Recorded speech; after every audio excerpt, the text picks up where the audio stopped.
What's up, YouTube? It's your boy Jerome, back tonight with a review for Real Housewives of Atlanta. This is season number 11. This is episode number 15. So I think the season is actually starting to wind down. We're at episode 15. I don't know how many more episodes we have left, but I do know that they're getting ready to film the reunion, which I don't think the reunion is going to be a whole lot because, I mean, there hasn't really been much that's happened this season. Because Candy and Portia have moved past their beef with each other. Yeah, this should be a easy reunion. I hope it's gonna be 2 parts. I can't imagine this reunion being 3 parts unless something significant happens, which I know something's going on next week between Nene and Marlo, but I don't think that's even gonna be that deep because I think they're good right now. But without further ado, we're just gonna go ahead and get straight into the video.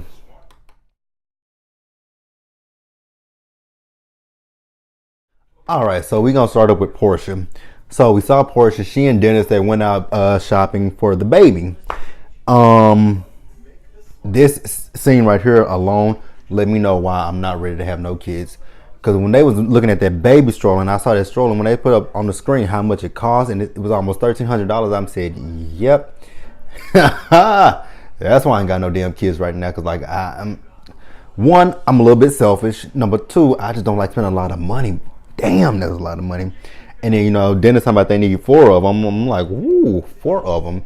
One for him, one for Portia, one for the Portia's mom, and one for, I guess, his mom. I'm like, shit, no, y'all need to figure that shit out. Like, get one stroller. That stroller gonna go everywhere. Baby PJ, she's just gonna travel, and it's gonna be just baby PJ just traveling in her stroller. Cause for $1,300, like, damn, y'all gonna be spending a lot of fucking money on that one. So then, Portia wants to have a conversation with Dennis, and she's like, so, what are we gonna do? Are we gonna live in 2 houses, or are we gonna, try to live in 1? And Dennis's whole thing was, let's do 2 houses, so that 1 is closer to your job. That sounds just like Dr. Simone and Cecil from Married to Medicine. Like, that shit just don't make sense. I get you can afford that kind of stuff, but no, even if you can't afford it, like, I think that's just a waste of money. Like, just get 1 house, everything be cool, make it so that it's central to, your business, her job, and whatever else I need to close to. I think that's smarter. And then, Portia's whole thing is this is her first house that she's gotten away from Cordell. She had to work on building her credit up, and I'm glad Portia, kind of mentioned that whole thing about building her credit up, because it just, because most people just think, you go out here and buy a house. Nah, baby. It's a lot more that goes into it than that. But I'm so happy. I'm happy for Portia. And, so Dennis does eventually say, what? Why don't we just move in together? I'll sell my bachelor pad. I'm like, oh, that is so sweet. So then they start talking about marriage and whatnot. So looks like Portia and Dennis are about to become a real official family, which we already know they are because we already know she's engaged to him. So then we saw this scene where Portia was getting ready to go on a date with Dennis, and she was talking to Lauren, her sister. And so then we see Portia, I guess I'm gonna go ahead and talk about it now because I'm at this point, but I'm gonna go a little bit deeper into what happened. So we see Portia and Dennis, they went on a date, they went on a helicopter, and then we see, we hear somebody singing, and then we see it's Little Mo with a fucked up ass wig not to mention. But I'm not even gonna talk about Lil Mo's wig because Lil Mo posted a picture of herself with her real hair. I'm like, that looks so much better than those jacked up, fucked up wigs she be wearing. So then we see Dennis, he gets down on one knee and he proposes to Portia. And again, like I said, I am so happy for Portia. She said this all last year at the reunion that, she was gonna have a baby and she's gonna be getting married. Don't know how she saw that in her future, but I guess it's the whole thing of just speaking into the universe what you want, and the universe has a way of bringing you everything that you want. So again, congratulations to Portia and to Dennis.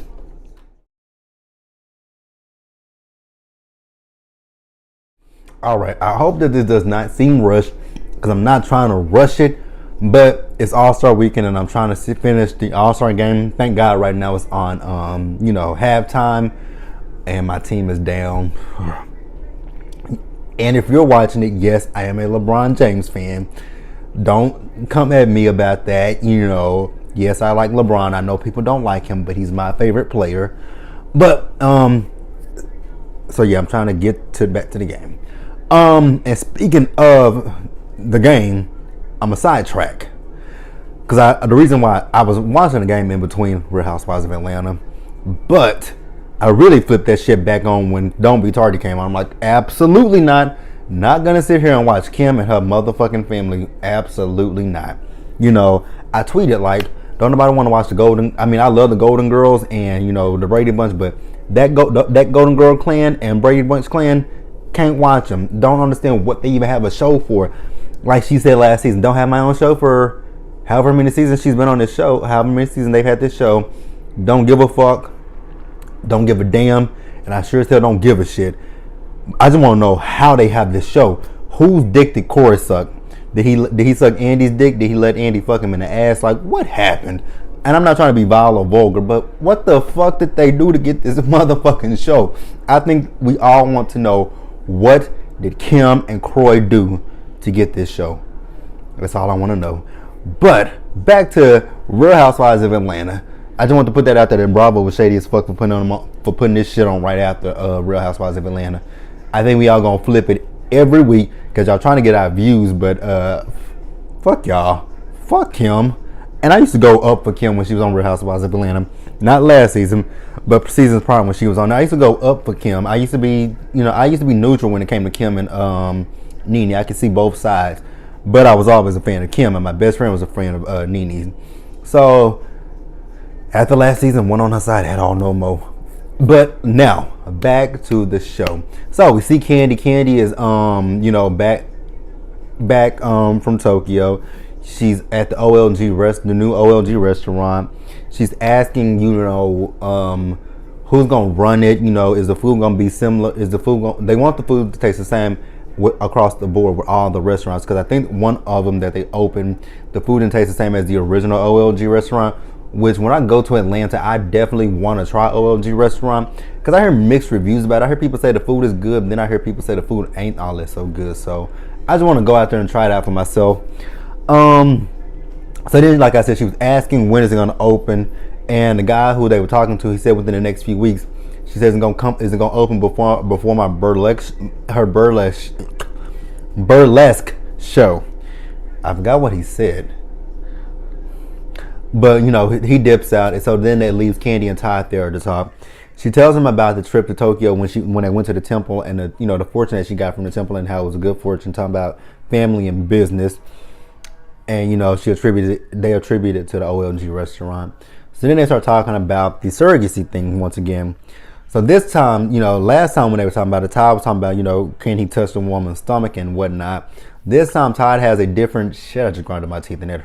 That feels uncomfortable.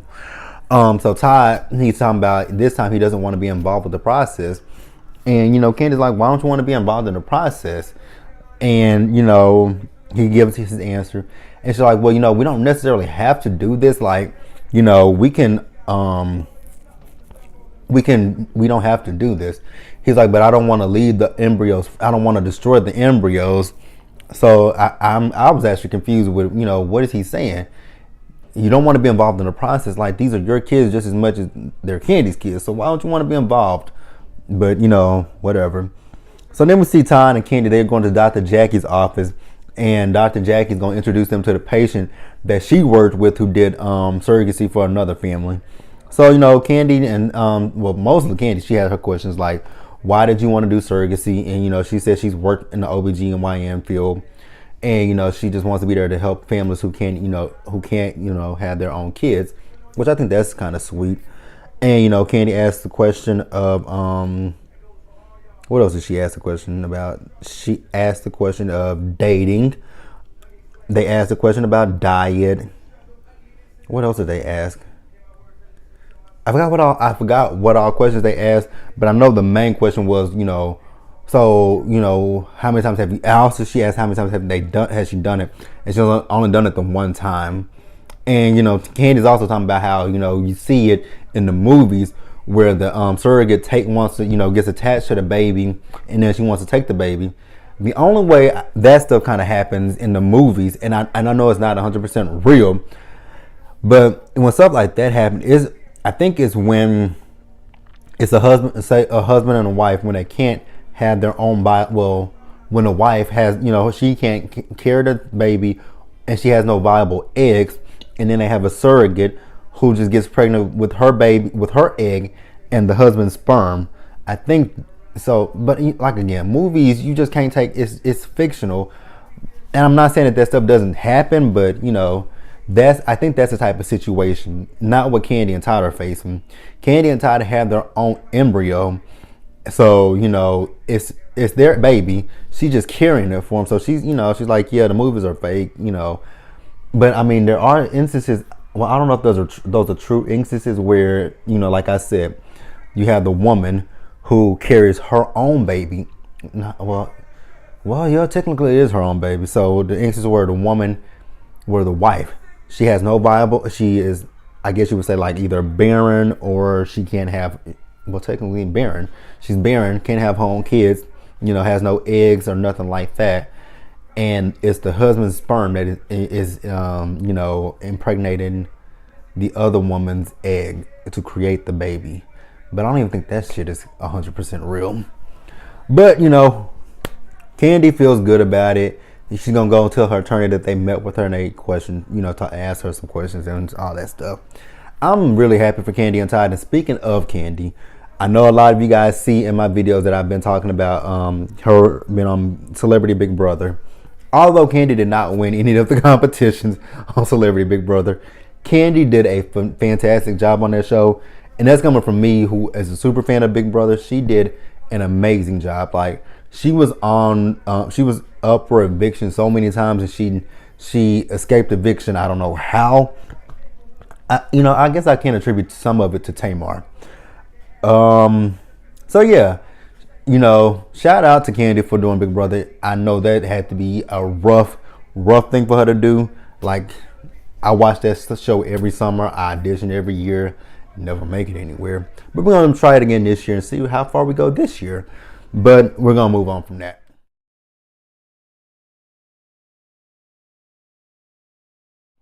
All right, so next I'm going to talk about Nene. When it comes to Nene, I kind of wish she did not do this storyline. Like, I get it. It's awareness and whatnot. But I kind of wish she didn't do this storyline, because parts of it is making her seem like she's insensitive to what Greg is going through and being selfish and self-centered about herself. And I get it. Yes, Greg has the cancer, but it's also negatively affecting her life. I definitely get that. I'm not, negating what it's doing to her life.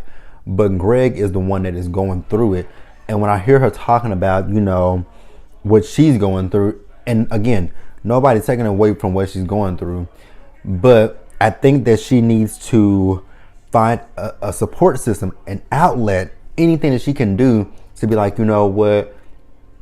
Yes, my husband is going through, cancer. He's going through, he didn't do chemo, he didn't do radiation, but he's going through. He got this coloscopy bag on him. He's going through, these. He's having to be poked and prodded. He's having to get everything done to him.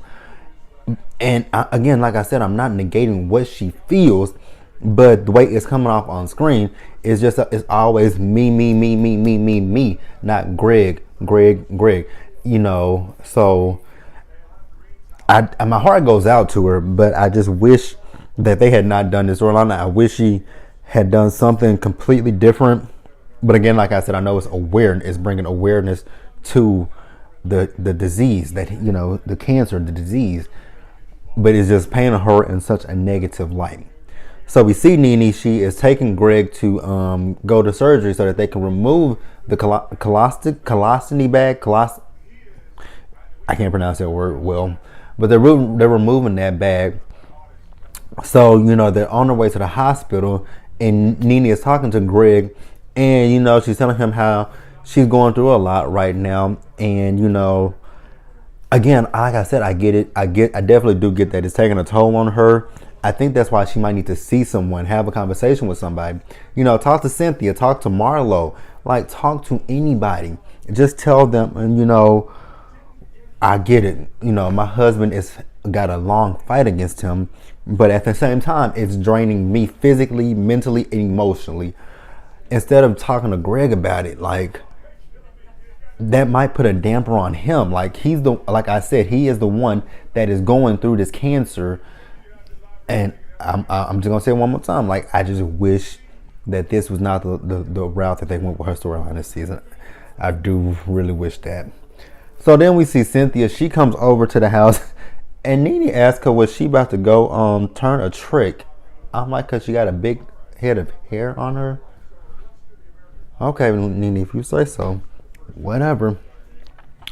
So, I guess Cynthia and Marlo were at the hospital when Greg came back out for surgery. So, Cynthia's asking how he's doing. She says he's doing much better.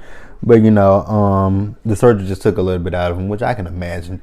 They took the bag out of him, and then they put his intestines and everything back together. Like, oh my God, that had to be hell. Ooh.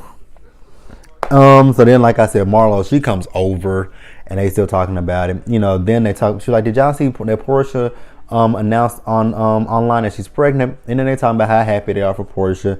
And then Marlo's like, "I see marriage in the future," and she was correct. And then Nene once again talks about how Tokyo was hard for her, and how she doesn't have anyone. And she's talking about how she would like, she don't have any man there to check on her. I'm like, don't you have your other son, Brent? Don't he live with y'all? I mean, I know you don't want to depend on your child, but you can be like, I'm helping your dad out. Can you help me out? Like, you guys are family. Oh, fuck, the game is back. They're going over the first half of it. But yeah, I mean, again, it just makes it seem like it's all about her and not about Greg. And Cynthia even said that in her interview, and she's talking about how she goes to the bar and she just like for Greg to come down there to the bar. I'm like, he's dealing with cancer. I think the furthest thing from Greg's mind is going to a bar and having a drink. I think that is the furthest thing from his mind. And then she's talking about how she wishes he would come downstairs and talk to her.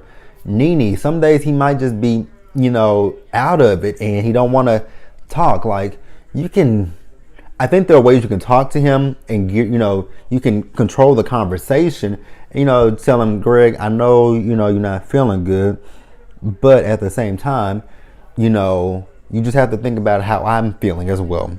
And I get it. You're going through the brunt of it, but you're taking everything that you're going through out on me, and I just don't appreciate that. That's the easiest route that I think she could go, but she's not going that route. She's going, like I said, it's just coming off as insensitive and selfish to me. And I wish she did not do this fucking storyline, because it's just not painting her in the best of lights. All right, so next we got Eva. Eva's scenes were not really much this episode. We saw her. She's with her son, her daughter, and her soon-to-be husband, or current husband, soon-to-be husband, same thing. Well, at that time he was her soon-to-be husband, but we now know that they've gotten married since then. They were talking about the wedding. She was talking in her a confessional about her grandfather, and she broke down, and they stopped talking about it. And so what they have the DJ that's gonna DJ their wedding come over. They're talking about what all they want for the wedding and what they want for the reception. So Mike, I'm like, okay, Mike, I like you a little bit more, because when he started naming off artists that he want to play, he want trap music, and he started naming off Zero from Houston, UGK, Big Mo. I'm like, okay, Zero. Okay, Big Mo. Okay, UGK. Okay, Mike, I see you. But what do you know about Houston, Texas music? I'm like, okay, Mike, I see you. And Eve was like, well, can you at least mix in a little bit of Nicki Minaj in there? I'm like, okay, Eva, if you say so. So then we see another scene with Eva. One of her bridesmaid, shout out to Nene for that one. Her bridesmaid. I forgot what that girl's name was because I couldn't really pronounce it. And Eva did say her name, but I still couldn't pronounce it. So she comes over because I guess one of Eva's wedding dresses, I think it's the dress for her reception, they called her and let her know that the fabric that was made, the dress was made of, they no longer make it. So I'm guessing they're not gonna make the dress for her. So her bridesmaid, she has boxes full of dresses that Eva's gonna look at. I'm like, bitch, I would not want a dress out of a box. Ugh. That's like box wine to me. Oh, excuse me, y'all. I didn't mean to burp. But Eva started looking at the dress. She starts crying because she's over budget for the wedding. She has more people. She had 150 people, I think she said at one point. But now it's over 200 something people. I'm like, I don't want to get married because, I mean, I'd rather just go to the fucking courthouse and call it a fucking day. I don't need the pomp and circumstance of a wedding. Do not need it ever. But you know, it's gonna get better, Eva. It's gonna get better, boo.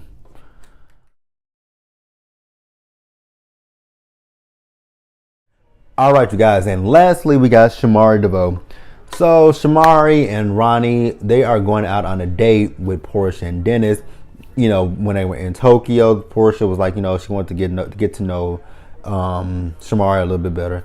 If Shamari does not shut up though, with this whole, we from Decatur, we went to elementary, we went to middle school, and we went to high school. Girl, that don't mean a lick of shit. I am from a very, very small town in Texas by the name of Tyler. Most of my friends and I, we went to the same middle school, elementary, middle school, and high school.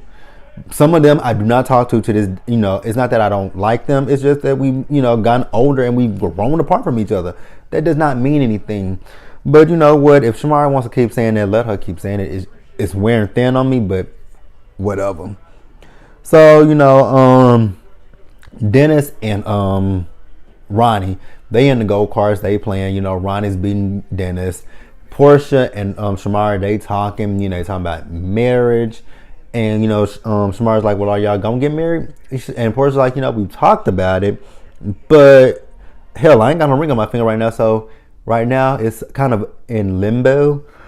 So then we see, you know, they go and play pool. So we see Portia and Shamara, they're playing pool with one another. And Ronnie and Dennis are talking with each other. And Ronnie keeps asking him like, are you proposing? Have you proposed? Have you proposed? And Dennis is like, I'm proposing on Friday. You know, I got everything. He's like, do you have everything set up? He said, yeah, I have his helicopter set up. And, you know, he had it all mapped out. And so Portia and Shamari come over and like, what y'all talking about? And, you know, they played it off that they weren't talking about Dennis proposing to Portia. But that was Real Housewives of Atlanta. Like the video, leave your comments, subscribe to my channel, and I will see you guys tomorrow for Love and Hip Hop New York and Miami.